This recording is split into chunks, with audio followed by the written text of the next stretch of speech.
नमस्कार दोस्तों, जय श्री राम। दोस्तों, स्वागत है आपका एक बार फिर से आपके अपने चैनल नित्या स्टेशनरी 2024 पर। और दोस्तों, आज हम बात करने वाले हैं कि ऐसे बिजनेस की जो आप कम पूंजी में, कम निवेश में, कम इन्वेस्टमेंट में शुरू कर सकते हैं और जिसकी डिमांड हमेशा बनी रहती है। जी हाँ, हम बात कर रहे हैं स्टेशनरी बिजनेस की। अगर आप एक अच्छा बिजनेस शुरू करना चाहते हैं तो यह वीडियो सिर्फ और सिर्फ आपके लिए है। कृपया वीडियो को अंत तक ज़रूर देखें, जिससे कि आपको वीडियो के बारे में पूरी जानकारी रहे। और प्लीज़, अगर आपको वीडियो पसंद आए तो लाइक एवं सब्सक्राइब जरूर करें। तो चलिए शुरू करते हैं। दोस्तों, स्टेशनरी का मतलब सिर्फ पेन और पेंसिल से नहीं है।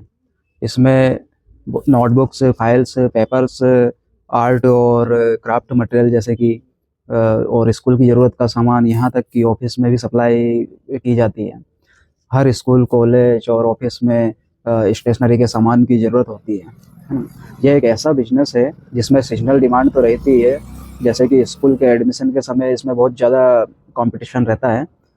तो एक छोटे स्तर पर आप शुरुआत करके इसमें काफ़ी मुनाफा करके और काफ़ी बड़ी दुकान कर सकते हैं। अब बात करते हैं कि स्टेशनरी बिजनेस शुरू कैसे कर सकते हैं। तो सबसे पहले तो आपको मार्केट का रिसर्च करना पड़ेगा। आपके इलाके में स्टेशनरी की डिमांड कितनी है, उस चीज़ को आपको समझना होगा। आपके इलाके में कौन कौन से स्टेशनरी सामान की डिमांड रहती है, आपको उस चीज़ को समझना होगा और आपको वही चीज़ें आपकी शॉप पर रखनी है। और कौन से प्रोडक्ट ज़्यादा बिकते हैं, इसका भी आपको ध्यान रखना पड़ेगा। दोस्तों, अगर आप एक ऑफलाइन स्टोर खोलना चाहते हैं, यानी कि ऑफलाइन दुकान खोलना चाहते हैं, तो वहाँ पर आपको ऑफलाइन से मतलब आपको दुकान पर परमानेंट बैठना पड़ेगा। क्योंकि आपको दुकान खोलना रहेगा तो दुकान में खोल टाइम टू टाइम आना पड़ेगा, दुकान पर बैठना पड़ेगा, अपने प्रोडक्ट्स आपको सेल करने पड़ेंगे, आपको परमानेंट वहीं दुकान पर अवेलेबल रहना होगा, तभी आपका स्टोर चल पाएगा।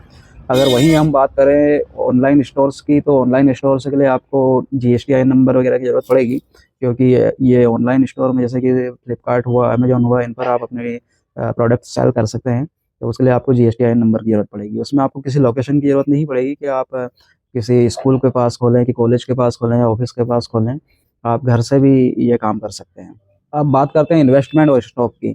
अब इन्वेस्टमेंट में ऐसा है दोस्तों कि स्टेशनरी अगर छोटे स्तर पर आप शुरू करना चाहते हैं तो आप मात्र 20,000 से लेकर 50,000 तक इन्वेस्टमेंट करके आप आसानी से अपनी दुकान खोल। आपको स्टार्टिंग में रखना यही चीज़ें, जैसे पेन हुआ, पेंसिल हुआ, डायरीज हुई, नोटबुक्स हुए, स्कूल बैग्स हुए, water bottles, designer pen pencils भी आती हैं, तो आप वो चीज़ें भी अपने यहाँ पर रखें। कुछ थोड़े बहुत गिफ्ट आइटम्स रख लें, कुछ किट्स वगैरह रख लें पेन पेंसिल वगैरह की, जिससे कि आजकल डोम्स की 50 रुपये की किट्स आती है, 49 रुपीज़ की, जिसमें शार्पनर, इरेजर, स्केल्स और कलर्स वगैरह कुछ रहते हैं।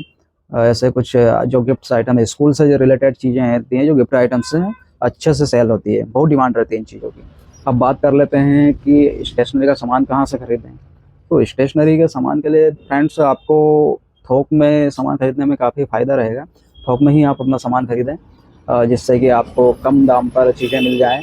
दूसरा, अगर आप मैन्युफैक्चरर से सामान लेंगे तो आपको और अधिक फ़ायदा होगा। अब बात कर लेते हैं मार्केटिंग्स की। आप अपनी दुकान की मार्केटिंग्स कैसे करें। तो फ्रेंड्स, मार्केटिंग से करने के लिए आप एक अच्छा सा अपनी दुकान के सामने एक अच्छा सा बैनर लगा सकते हैं। अपनी दुकान को एक अच्छा सा यूनिक नेम दे सकते हैं। यूनिक नेम से मतलब कि जो आसपास, आपके आसपास के एरिया में कहीं क्षेत्र में वो नाम की दुकान ना हो, तो आप ऐसा नाम अपने स्टेशनरी शॉप का रख सकते हैं। और एक बड़ा सा बोर्ड लगा दें अपने यहाँ पर, उस पर कुछ ऑफर्स वगैरह की भी अगर आप दे सकते हैं तो वो लगा सकते हैं या लिख सकते हैं। तो जैसे कि मेरी दुकान का नाम तो नित्या स्टेशनरी है, नित्या स्टेशनरी एंड ऑनलाइन सेंटर के नाम से मेरी दुकान है यहाँ पर कॉलोनी में। तो आप भी अपनी दुकान का नाम यूनिक रख सकते हैं, जो मार्केट में कहीं और ना हो। उस हिसाब से आप अपनी स्टेशनरी दुकान का नाम रख सकते हैं। और साथ में मार्केटिंग्स के लिए आप सोशल मीडिया का इस्तेमाल कर सकते हैं, जैसे फेसबुक, इंस्टाग्राम, व्हाट्सएप वगैरह पर आप अपने प्रोडक्ट्स के बारे में जानकारी दे सकते हैं।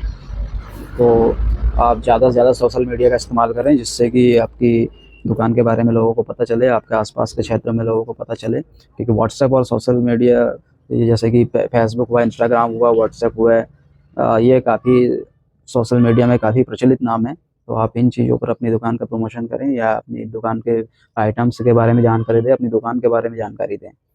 अब इसी के साथ हम बात कर लेते हैं कि स्टेशनरी के बिजनेस में ग्रोथ के लाने के लिए क्या-क्या टिप्स रहते हैं। तो अब उसी पर थोड़ा-सा मैं आपको बता देता हूँ। अब अपनी दुकान में ग्रोथ लाने के लिए आप ऐसे कौन-कौन से प्रोडक्ट्स आपके पास रखते हैं? जैसे कि आप क्रिएटिव प्रोडक्ट्स रख सकते हैं, जैसे कि आर्ट लवर्स जो लोग रहते हैं, उनके लिए आप स्केच बुक, ब्रश और कलर्स भी अपनी दुकान पर रख सकते हैं। और साथ में आप अपनी खुद की एक वेबसाइट बना सकते हैं या इंस्टाग्राम पर अपने सामान सेल कर सकते हैं। ऑनलाइन जाने के लिए आप इंस्टाग्राम पे भी अपनी चीज़ें सेल कर सकते हैं। और जहाँ तक हो सके अपने कस्टमर के रिव्यूज़ वगैरह, उनसे रिव्यूज़ वगैरह उनको कैसा लगा आपकी दुकान से सामान लेकर, या आपकी दुकान में क्या-क्या कमियाँ हैं, यहाँ पे क्या और अच्छा करना चाहिए, इस बात पर ज़्यादा से ज़्यादा फ़ोकस करें। और अपनी दुकान में अगर कुछ कमी है तो उसको सुधारने की कोशिश करें। ज़्यादा से ज़्यादा कस्टमर सर्विस पर ध्यान रहे, कस्टमर से अच्छे रिश्ते बनाएँ, ग्राहकों की ज़रूरतों को समझें, और इसी के साथ आपकी दुकान एक अच्छी-सी ग्रोथ करेगी। तो दोस्तों, अगर आप एक स्टेशनरी बिज़नेस की शुरुआत करना चाहते हैं तो ये एक अच्छा समय है, क्योंकि आजकल के दौर में स्टेशनरी सिर्फ़ स्टेशनरी तक ही रिलेटेड नहीं है। स्टेशनरी एक ट्रेंड बन गया है आज के समय पर।